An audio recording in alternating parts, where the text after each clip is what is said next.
নমস্কার, আমি জ্যোতিষ আচার্য শিপারিয়াত আবার আপনাদের সামনে চলে এলাম একটা চমকদার বিষয়ের ওপর আর একটা ভিডিও করতে। দেখুন, জ্যোতিষ সংক্রান্ত যেসব বিষয়গুলোর আমি ভিডিও করছি, আমি হলফ করে বলতে পারি এগুলো আপনি একটু অন্যান্য বিভিন্ন জ্যোতিষ চ্যানেল তো দেখেন, আপনারা অনেকেই দেখেন, একটু ডিফারেন্ট পাবেন আমার এই চ্যানেলটা, এটা বলতে পারি। কারণ আমি দেখুন, ব্যক্তিগত রাশিফল অনেকে দেখবেন প্রতিদিনের রাশিফল, মাসিক রাশিফল। আপনাদের মধ্যে অনেকে প্রশ্ন থাকতে পারে যে আমি এগুলো করছি না কেন। হ্যাঁ, আমি করব, আমি এখনও করছি না, কারণ আমি আরেকটু অন্য কিছু ভাবছি। আমি দেখুন, এই ব্যক্তিগত রাশিফল বা এই মাসিক রাশিফল, দৈনিক রাশিফল, এগুলো বলবার জন্য এগুলো বলতে দেখবেন ওইগুলো শুনেই যাবেন আপনারা।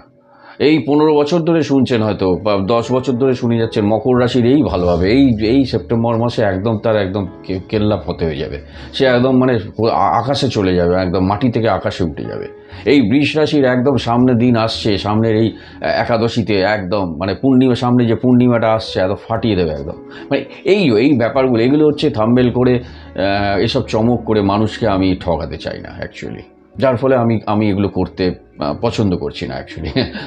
আমি সত্যিকারের যদি ভালো হয়, সত্যিকারের যদি দেখি ভালো, তখনই আমি এই ভিডিওগুলো করব, নচেত করব না। আমি কারণগুলো বলছি আপনারা নিজেরা ঘরে বসে বুঝতে পেরে যাবেন।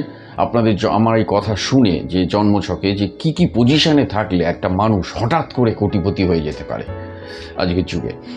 আজকের যুগে লটারি, এই যে শেয়ার বাজার, এগুলো মানুষ কেনা হতে চায়, আজকে প্রচুর টাকা রোজগার করতে চায়। তাই এই নিয়ে এই রাশিফল এগুলো না, যতক্ষণ না আপনার ব্যক্তিগত লগ্ন থেকে কোথায়, হয়তো রাশি থেকে ওনারা যেটা বলছেন, এই জেনারেল বলছেন, তো রাশি থেকে এখন সিংহ লগ্ন থেকে, সিংহ রাশি থেকে বৃহস্পতি একাদশে বসে আছে এই সময়। তার বৃহস্পতি তো একাদশে ভালো ফল দেয়, তাহলে সব সিংহ রাশি কি একদম ফাটিয়ে দেবে, কোটিপতি হয়ে যাবে? তা তো নয়। কারণ সেই সিংহ রাশির হয়তো লগ্ন থেকে বৃহস্পতি ভালো জায়গায় নেই, বা অন্য একটা লগ্ন, সেই লগ্নের পক্ষে বৃহস্পতি ভালো নয়, তাই ভালো ফল দেবে না, স্বাভাবিক। ওনারা রাশিভিত্তিক ধরে বলে দিয়েছে, কিন্তু রাশিভিত্তিক তো না, মেন লগ্নভিত্তিক। রাশিভিত্তিক হচ্ছে চন্দ্র মুন সাইন থেকে বলা যায়, কিন্তু সে খুব সামান্য ওটা। তাই এই ব্যাপারে হতাশ হওয়ার চান্সটাই বেশি প্রত্যেকের লোকের, যে আমার এত ভালো বলছে ভালো, অথচ ভালো হচ্ছে না কেন, ব্যাপারটা এরকম। যাই হোক, তো আমি এই অন্য বিষয় নিয়ে যেটা আজকে বলবো, যে জন্মছকে রাহু কোন কোন অবস্থানে বা কোন কোন রাশির ঘরে বসে থাকলে আপনাকে ভালো ফল দেবে এবং কোটিপতি বানিয়ে দিতে পারে।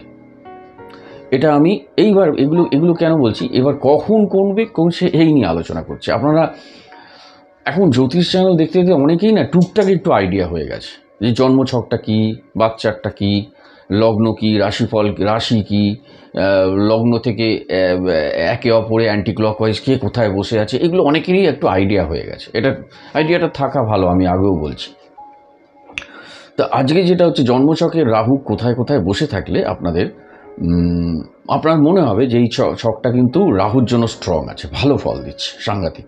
সে ফাটকাবাজি, লটারিতে টাকা লাগা, বা আপনাকে একটা বিশাল এমন একটা চাকরি দিয়ে দিল, গভর্নমেন্ট জব, যে আপনার একটা মাস গেলে একটা সলিড রোজগার সারা জীবন ধরে পাইয়ে দিল। তো এইগুলো হতে পারে।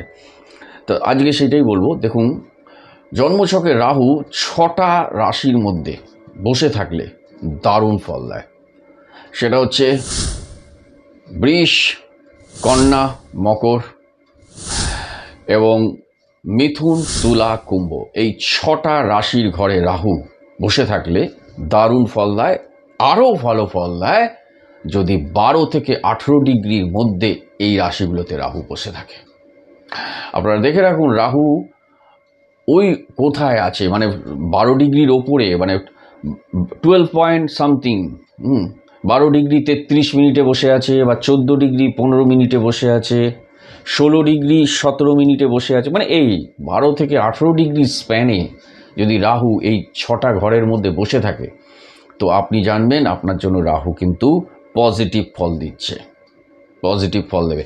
এইবার আরও পজিটিভ হবে যদি ওই লগ্ন সাপেক্ষে, এবার ওই বলে দিচ্ছি, রাহু খুব ভালো ফল দেয় লগ্ন সাপেক্ষে উপচয় হাউসগুলোতে, 3, 6, 10, 11, 3, 6, 10, 11 উপচয় হাউসগুলো দারুণ ফল দেয়। এর সাথে যোগ করুন 2 নম্বর ও 7 নম্বর ঘর, মানে 2, 3, 6, 7, 10, 11 লগ্ন থেকে এই 6টা ঘরে যদি আবার এই ঘর মানে রাশির ঘরে বসে থাকে বৃষ, কন্যা, মকর, মিথুন, তুলা, কুম্ভ, এবং সেগুলো যদি 2, 3, 6, 7, 10, 11 হয় এবং সেটা যদি আবার 12 থেকে 18 ডিগ্রির মধ্যে হয়, ক্যা বাত ক্যা বাত ক্যা বাত। তো যাই হোক, এগুলো বললাম। এইবার বলছি আরও ফ্যাক্টর আছে, শুধু এই ব্যাপার না। সেই লগ্ন থেকে মানে যে ঘরে বসে আছে রাহু, মনে করে এই ঘরে বসে আছে, এই ঘরগুলো, তাহলে ওই ঘরটা লগ্নের জন্য আবার শুভ কিনা, বা ওই যেখানে বসে আছে, মনে করুন সাপোজ রাহু বৃষে বসে আছে, বৃষ রাশির ঘরে, বৃষ রাশি ভালো ফল দেয়, তাহলে বৃষ রাশির ঘরে যদি এখন সে মেষ রাশি থেকে 2-এ হবে, মিন থেকে আবার 3-এ হবে, ব্যাপারটা এরকম না, মিন থেকে সেটা 3-এ হবে, মানে মিন লগ্ন যদি হয়, তাহলে সেই রাশির মিন রাশির অধিপতি বৃহস্পতি, সেও যদি ওই রাহুর সাথে বসে থাকে, রাহুর সাথে বৃহস্পতি বসলে আবার গুরুচণ্ডাল দোষ করায়, মানে সেও যদি আবার 2-এ বা 10-এ বসলো, 11-এ বসলো, তাতে দারুণ ফল। ব্যাপারটা এরকম। দেখুন, লটারি পাওয়ার জন্য, এবার আমি বলছি লটারি পাওয়ার জন্য, মানে লটারিতে কখন মানুষ ফল দেয়, বুমবাম ফল দেয় না। আপনার জন্মছকের 2 নম্বর ঘরের এবং পঞ্চম পঞ্চম হচ্ছে ফাটকাবাজি লটারি, 5th লর্ডের দশা অন্তদশা চলছে, মহাদশা, বিশেষ করে মহাদশা। আপনার যদি পঞ্চমপতির মহাদশা অন্তদশা চলে, মহাদশা বিশেষ করে, এবং মানে সেই সময় যদি আপনার রাহু যদি আবার এই 2, 3, 6, 7, 10, 11-তে বসে থাকে, তাহলে কিন্তু আপনার চান্স আছে। এবং সেটা যদি রাহুর পিরিয়ড হয়, মনে করুন সাপোজ আপনার মানে রাহু 2 নম্বরের মানে 2-এ বসে আছে, এবার 2-এ বসে থাকলে, মনে করুন বৃষ লগ্নের পক্ষে, আমি একটু উদাহরণ না দিলে বুঝতে পারবেন না, বৃষ লগ্নের পক্ষে 2 নম্বর ঘরটা হচ্ছে মিথুনের ঘর, আর পঞ্চম হচ্ছে কন্যার ঘর, মানে 2 আর 5 কিন্তু দুটোই বুধ, কন্যা। এখন রাহু কি বলেছি, মিথুনের ঘরে সাংঘাতিক ফল দেবে, তাহলে রাহু মনে কর মিথুনে বসে আছে বৃষের পক্ষে, এবার পঞ্চমপতির দশাই যাচ্ছে, বুধেরই দশা যাচ্ছে, পঞ্চমপতি বুধ, মিথুন দ্বিতীয়পতি, মানে দ্বিতীয় পঞ্চমপতির দশাই চলছে, সেখানে রাহু বসে আছে। আপনি চোখ বুঝে, মানে আপনাকে কিছু মানে নাম্বার গেস করতে হবে না, আপনি যাবেন ওই সময়, এবং হ্যাঁ টাইমিংটা থাকতে হবে, যে কোন টাইমে আপনি কাটবেন, কোন টাইমটা, কোন নক্ষত্রের সময়, মানে এগুলো ব্যাপার আছে, অঙ্ক আছে, এগুলো হঠাৎ করে হয়তো আপনারা পারবেন না। আমি একটা আইডিয়া দিচ্ছি যে দেখুন, এগুলো আমরা জানি, আমি জানলাম, তার মানে আমি গিয়ে তাহলে টাইমিং ধরে আমি লটারি কাটলে আমি তো কোটিপতি হয়ে যাবো না, তা না হয়, কারণ আমার জন্মছকে তো সেই পজিশনে নেই। আমি জানি, বিদ্যাটা জানি, আমি ইয়েটা জানি যে কী পদ্ধতিতে হয়, কিন্তু আমার তো সেটা নয়, তাহলে আমার নয় বলে তাই আমি ওই অঙ্ক জানলেও আমার হবে না, ব্যাপারটা এরকম। তাই যাদের আছে এবং সেইখানে তার দশা অন্তদশা, ওই দিনের ট্রানজিট, মানে যে দিনটা আপনার হয়তো চলছে রাহুর দশা, মানে রাহুর দশা চলবে, আর বা সেই রাহু মনে করুন দ্বিতীয় বসে আছে, বা 11-এ বসে আছে, সেই একাদশপতিরই দশা চলছে আপনার, তো আপনার কেল্লা ফতে। এবং ওই দিনে পার্টিকুলার দিনে, যে দিনে ওই দিনটার জন্য যেদিন আপনি কাটতে যাবেন টিকিট বা কিছু করবেন, সেই দিনেরও আপনার ওই গ্রহ ট্রানজিটের ওই দিনের জন্য আপনার জন্য দারুণ, মানে 2 নম্বর ঘর, 5 নম্বর ঘর, 8 নম্বর ঘর, 11 নম্বর ঘর, সব ফাটাফাটি, সব গ্রহরা বসে আছে, তো কেল্লা ফতে। তো ব্যাপারটা হচ্ছে, এবার শেষে বলি, ওই যে বললাম 2 আর 5-এর দশা, মানে অন্তদশা চলতে হয় যখন আপনার লটারিতে যোগ পাওয়ার জন্য, সেখানে এখন, এবং অষ্টম হচ্ছে হঠাৎ ফাটকা, এটাও কি অষ্টম, তাহলে আপনার যদি ধনুর লগ্নের পক্ষে, মানে 2 আর 5-এর মধ্যে আবার একটু বন্ধুত্ব থাকতে হবে, সেটাও ব্যাপার আছে, ফ্যাক্টর আছে অনেক। দেখুন, একটা মানুষ হট করে যারা পায় না, যে মনে করুন 1 কোটি বা 2 কোটি বা 5 কোটি 7 কোটি, তারা কিন্তু হঠাৎ করে তাদের অনেক আশীর্বাদ নিয়ে এসছে ঈশ্বর থেকে এই জন্মে, যে তাদের ওই অল্প পরিশ্রমে কিছু করে তাকে তাকে একটা বিশাল টাকা পাইয়ে দেবে এবং তারপর থেকে সে জীবনে জারাবে, বিজনেস করবে, এ করবে, সেটা সে আগে গত জন্মের পুণ্যের ফলে এগুলো হয়। তাই 2-5-এর দশান্ততে এবং 8-এরও অষ্টমটাও তার ভালো পজিশনে থাকতে হবে। 2, 5, 8, 11 এইগুলো হচ্ছে ঘর, এবং সেখানে রাহু যদি 2, 3, 6, 7, 10, 11 এগুলো বসে থাকে তাহলে দারুণ। দেখুন 10-এ আবার রাহু বসে থাকলে না তাকে স্টেবল মানে সরকারি চাকরি নাও দিতে পারে, দেবে না, যদি না অন্য কোনো গ্রহের থাকে। কারণ 10-এ দশম হচ্ছে কর্মের ঘর। বিশেষ করে দেখবেন যত সিনেমা আর্টিস্ট আছে তাদের 10-এ 10th রাহু আছে।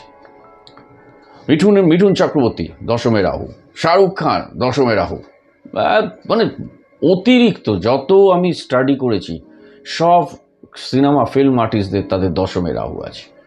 এই রাহু আর শুক্রের খেলা, মানে শুক্র হচ্ছে গুণ দেয়, তো কোয়ালিটি ট্যালেন্ট দেয়।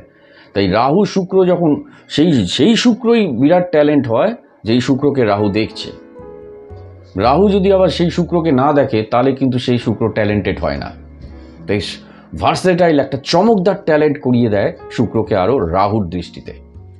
হ্যাঁ, তো রাহু শুক্র বন্ধু, শনি বন্ধু, বুধ বন্ধু রাহুর টিমে আছে। তো এই হলো ব্যাপার। তো জন্মছকে রাহু আপনাদের আবার শেষে বলে দিই, শেষে এইটা হচ্ছে মোদ্দা কথা, আপনারা জেনে নিন। ব্যক্তিগত জন্মছক আমি জানি না, আপনাদের যদি কাউর জিজ্ঞেস করার থাকে সেটা আমাকে হোয়াটসঅ্যাপ করবেন, কি করবে সেটা আমি বলে দেবো। কিন্তু আপনারা জেনে রাখুন, আপনার মানে জন্মছকে যদি রাহু বৃষ রাশির ঘরে, আপনার কন্যা রাশির ঘরে, মকর রাশির ঘরে, মিথুনের ঘরে, তুলার ঘরে এবং কুম্ভর ঘরে বসে থাকে, তাহলে রাহু আপনার জন্য রাজযোগের মতো ফল দিতে পারে। এবং সেই ঘরগুলো যদি আপনার 2, 3 লগ্ন থেকে 2, 3, 6, 7, 10, 11 হয় তো আরও সাংঘাতিক, এবং সেটা আরও সাংঘাতিক 12 থেকে 18 ডিগ্রির মধ্যে বসে থাকলে। এবং আপনার ওই সময়কার যখন আপনি ফাটকাবাজি, আপনার বিরাট ভাগ্য ঘুরে যেতে পারে, তখন রাহুরই দশা চলছে বা এই ঘরগুলোরই দশা চলছে, 2, 3, 6, 7, 10, 11 দশা চলছে। সুতরাং এই হচ্ছে মেন। নেক্সট বলবো ভিডিওতে যে চন্দ্র, মুন কখন মানুষকে কোটিপতি বানিয়ে দিতে পারে, চন্দ্র কোন কোন ঘরে বসে থাকলে একজন মানুষকে হঠাৎ করে কোটিপতি বানিয়ে দিতে পারে। তো এই চন্দ্রেরও অনেক গুণ আছে। চন্দ্র যোগাযোগ, চন্দ্র কানেক্টিং। এই চন্দ্র, বুধ, রাহু এরা হচ্ছে কি হঠাৎ করে কোনো যোগাযোগ করে দেবে। শনি কিন্তু নয়, শনি কিন্তু প্রচুর পরিশ্রম করিয়ে কোটিপতি বানায়, বিশাল। কিন্তু রাহু, চন্দ্র, বুধ, শুক্র এরা হচ্ছে হঠাৎ করে একটা যোগাযোগ। এই যে যোগাযোগ, মানে যোগাযোগটা করাবে তো চন্দ্র বুধ। আপনি একটা দিনে একটা দোকানে গেলে, সেই একটা টাইমে গেলেন, সেই টাইমে গিয়ে আপনার ওই টাইমিংটাই আপনি হয়তো কিছু গেজই করেননি নাম্বার, ও আপনাকে টাক করে হাতে দিয়ে দিল। ওই যে যোগাযোগ, ওই টাইমে ও আপনাকে, ওই দোকানদারই বিক্রেতা আপনাকে দিয়ে দিল, নিন দাদা এটা খেলুন, হ্যাঁ এটা কিন্তু ভালো, আপনি এটা খেলুন, আপনাকে দিই, দাও। এই যে যোগাযোগ, একটা দিন তো দাদা, একটা যা খুশি একটা দিন না, আপনার বেছে দিন। দিস টাইমিং যোগাযোগ, তাই অসপিসিয়াস শুভ যোগাযোগ করাবে এই চন্দ্র, বুধ, রাহু, শুক্র। বিশেষ করে চন্দ্র, বুধ, তার সাথে সাপোর্টিং দেবে রাহু। ঠিক আছে, আজ এই পর্যন্ত। নেক্সট বলবো কখন কোন সময় জন্মছকে চন্দ্র আপনাকে কোন পজিশনে বসে থাকলে একজন মানুষকে কোটিপতি বানিয়ে দিতে পারে। Thank you very much. সকলে ভালো থাকবে। নমস্কার।